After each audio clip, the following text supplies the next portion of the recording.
శుభమస్తు. శ్రీ రాజశ్యామలాంబ సహిత దశమహావిద్య ఆలయం, స్వర్ణ దేవాలయం, గోల్డెన్ టెంపుల్ నిర్మాణం కొరకు లోకక్షేమార్థం దశమహావిద్య మహాయాగం.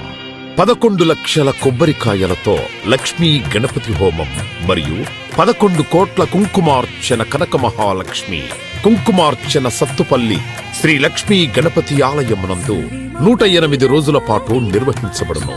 ఈ కార్యక్రమంలో భక్తులందరూ పాల్గొని తీర్థ ప్రసాదములు స్వీకరించి భగవత్ కృపకు పాత్రులు కాగలరని మనవి. స్వర్ణ దేవాలయ నిర్మాణము మహాసంకల్పం, సాహసోపేతమైన నిర్ణయం. ఇది అమ్మ నిర్ణయం, ఇది దైవ సంకల్పం, భక్తుల శిష్యకోటి సంకల్పం. ఈ మహాసంకల్పం నెరవేరడానికి 999 యజ్ఞములను పూర్తి చేసుకుని సహస్ర యాగములు అడుగు పెడుతోన్న వేళ ఈ మహోత్సవమైన కార్యక్రమానికి స్వర్ణాలయ నిర్మాణానికి శ్రీకారం చుట్టిందే శ్రీదేవి శ్రీ విద్యాపీఠం. గణపతి శరణాగతి అంటూ దైవాన్ని స్మరిస్తూ ఈ కార్యక్రమాన్ని రూపురేఖలు తీర్చిదిద్దడానికి భక్తులు ఈ యజ్ఞాన్ని నిర్వహిస్తున్నారు. ఈ స్వర్ణాలయ నిర్మాణానికి స్థలదాతలు, విగ్రహదాతలు, నిర్మాణదాతలు, పోషకులు, రాజపోషకులు, మహారాజ పోషకులు, భక్తులు సహాయ సహకారములు అందించి తెలంగాణ ప్రాంతంలో ప్రతిష్టాత్మకంగా ఈ దేవాలయ నిర్మాణాన్ని చేయడానికి ఇంటికొక పువ్వు ఈశ్వరుడికొక మాల అన్నట్లుగా అందరూ సహాయ సహకారాలు అందించవలసిందిగా కోరుతున్నాం. ఈ ఆలయ నిర్మాణం వల్ల దశమహావిద్య ఆలయములు, స్వర్ణాలయము మన తెలుగు ప్రాంతంలో యావత్ ప్రపంచంలో మొట్టమొదటి ఆలయముగా చరిత్రలో సువర్ణాక్షరాలతో లిఖించబడే సువర్ణ అవకాశమిది. అంతేకాకుండా దశమహావిద్య ఆలయ నిర్మాణం ద్వారా ఎవరెవరికి ఎలాంటి విద్యతో ఏ అవసరం వచ్చినా ఆ విద్యా సంబంధమైన దేవతలను ఏకకాలంలో అర్చించి సేవించి దర్శించి అమ్మ కృపకు పాత్రులవ్వడానికి ఈ ఆలయం ఎంతో మార్గదర్శకంగా ఉంటుంది అనడంలో ఎటువంటి అతిశయోక్తి లేదు. అలాగే ఎలాంటి ఆర్థిక సమస్యలైనా, ఎటువంటి సమస్యలైనా పరిష్కారమవుతాయి అమ్మ కృప వల్ల.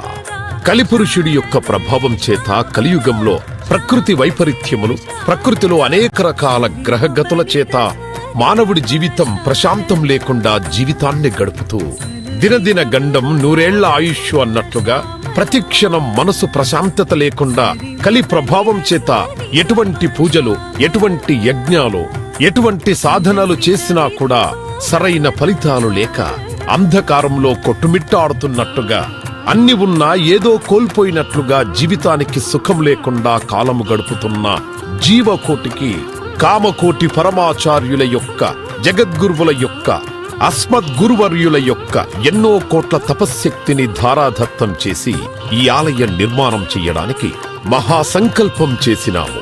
పూర్వజన్మలో దాన ధర్మాలు చేయడం వల్ల ఈ జన్మలో దాన ధర్మాలు చేసే శక్తి మనకు లభించింది.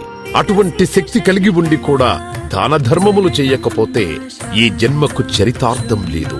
మనవంతు దాన ధర్మాలు చేస్తే, ఎటువంటి దాన ధర్మాలు చేస్తే అత్యంత ఉత్కృష్టమైన పుణ్య ఫలితం లభిస్తుందో అటువంటి పుణ్య ఫలితం లభించే అవకాశం ఈ స్వర్ణ దేవాలయ నిర్మాణంలో భాగస్వాములవ్వటం. పూర్వజన్మ సుకృత ఫలితం ఉంటే గాని ఈ ఆలయ నిర్మాణంలో భాగస్వాములు కాలేరు. అమ్మ సేవలో పాల్గొనలేరు, అమ్మ సేవలో తరించలేరు. ఒకవేళ తరించాలని ఆశ ఉన్నా కను ప్రభావం వల్ల మిమ్మల్ని కర్మల వైపు ఆ కలి ప్రభావం ముందుకు తీసుకుని వెళుతుంది తప్ప దైవ మార్గంలో నడిపించడానికి ఎట్టి పరిస్థితుల్లో మన మనస్సును ఒప్పుకునేలాగా చెయ్యదు. అయినప్పటికీ వాటన్నిటినీ దాటుకొని అపర దేవత సేవలో పాల్గొనటం, ఎంతో మంది భక్తులు ఇప్పటికే ముందుకు రావటం, మేము ఈ దేవాలయ నిర్మాణంలో భాగస్వాములవుతాం. శ్రీ రాజశ్యామల సహిత దశమహావిద్యా స్వర్ణాలయం నిర్మాణ మహాసంకల్పం. శ్రీదేవి శ్రీ విద్యాపీఠం, శ్రీ లక్ష్మీ గణపతి ఆలయం, సత్తుపల్లి, కంచి కామకోటి పీఠ సంప్రదాయం. 9948897652